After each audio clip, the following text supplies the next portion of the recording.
अस्सलाम वालेकुम। पैगाम प्रवाह चैनल पे आज एक बार फिर आप लोगों का खैर मकदम है। बात यूँ है कि एक कहानी पढ़ा था मैंने जिसमें लिखा हुआ था, जिसका उन्वान ये था गांव की लाश। जिस कहानी में दो गांव के बड़े बुजुर्ग लोगों की कहानी या बड़े माने जाने वाले लोगों की कहानी बयान की गई थी, जिसमें से एक नॉन मुस्लिम की तरफ से शायद उनका नाम राय बहादुर के तौर पे था और दूसरी तरफ जो थे वो खान साहब के नाम पे नाम था।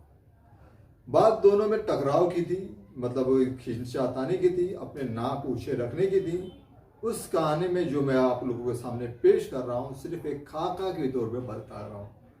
नाम जो है वो सही है गांव की लाश।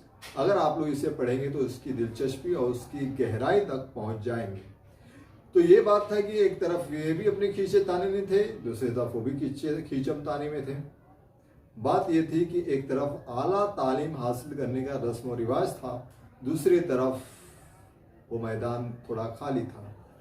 लेकिन बात यूं ही चलते चलते रही थी और कुछ दिन वाकयात और मामला बीते जा रहे थे और वो लोग बहुत ही अच्छे तौर पर अपनी जिंदगियां बसर कर रहे थे। दोनों का गांव में नाम चल रहा था। लेकिन एक बार क्या हुआ, इत्तेफाक से खान साहब के घर पे क्या हुआ कि निकाह ब्याह पड़ गया। और इस निकाह और ब्याह के दरमियान ये बात हुआ कि खान साहब के घर बारात आया। बारात आने के बाद जिस तरह से रिवायती रस्म और रिवाज चलते उस तरह से रिवाज पूरी हुई। लेकिन बात जहां अटकी वो था दहेज जहेज का। हिंदी में दहेज और उर्दू में शायद उसे जहेज कहते हैं। तो उसमें बात यूं हुई कि दुल्हा वालों की तरफ से खान साहब के ऊपर या जो मुस्लिम पार्टी थे उनके ऊपर दबाव बनाया जाने लगा और वो मामला इतना गंभीर हुआ कि बारात ने यह तय किया कि अब हमें ये निकाह नहीं करना है और यहां से वापस जाना है। अब हमें ये निकाह नहीं करना है, अब ये वहां से वापस जाना है।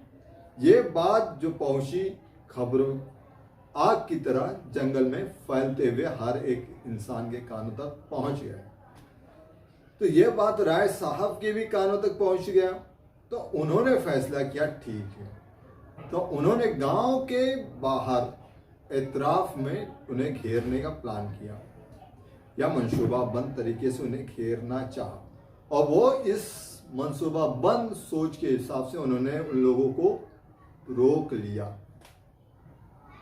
फिर उन्होंने उन लोगों से, उन बरातियों से राय साहब ने गुफ्त और शनीद किए, बातचीत करने लगे और उन्होंने कहा कि जो तुम्हारी मांग है उसे हमें लिख के दो,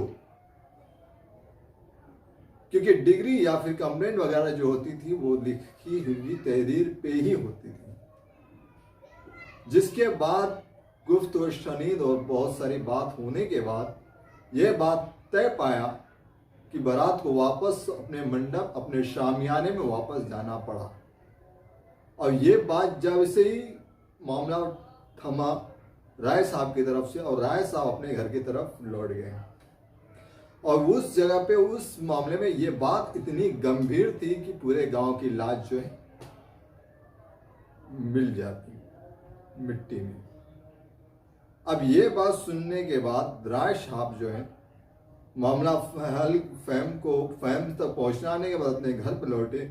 जब खान साहब को मालूम पड़ा कि इतने बड़े मामले को, इतने बड़े मसले को राय साहब ने अपनी जो भी ताकत उन पे मैसर है, उनके पास मैसर है, उससे हल किया और इन्हें मेरे दरवाजे पे वापस पहुंचाए, तो क्या हुआ, जो पुरानी जंगें थी वो उसे भूल चुके थे उस वक्त और कुछ ही पल के लिए उन्होंने गए राय साहब के पास और राय साहब से एक मौदबाना मुशफ़क़ाना एक सगुफ्तगी के तौर से कहा, ऐ राय साहब आइए चलिए अपनी बेटी का ब्याह कराइए। तो ये जो पुरानी और जंगें थी वो यहाँ पे आके टल गई। लेकिन ये बात किस तरफ से निकल रही, कहाँ जा रही? इल्म के हिसाब से अगर देखा जाए तो जिसके पास इल्म होगा वो इल्म से फहम हासिल करेगा और फहम से हिकमत आएगी और हिकमत से नतीजा निकलेगा और नतीजा जो निकलेगा इल्म से उठते हुए निकलने वाला वो दुरुस्त निकलेगा।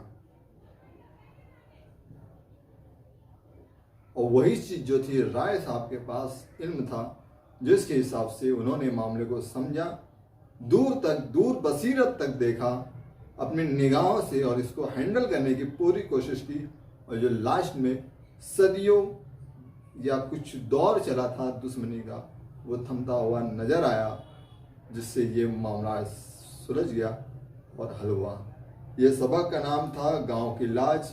शायद इसमें कौन से कैरेक्टर का क्या नाम था, क्या मामला था, वो मैं भूल चुका हूँ, लेकिन उम्मीद है कि अगर गांव की लाज आप पढ़ोगे तो मेरे कहने सुनने या समझाने के हिसाब से वो तहरीर में बहुत ही गहराई तक आपको लेके जाने के काबिल है। बहुत बहुत शुक्रिया। सब्सक्राइब जरूर करें ऐसी कहानी के लिए।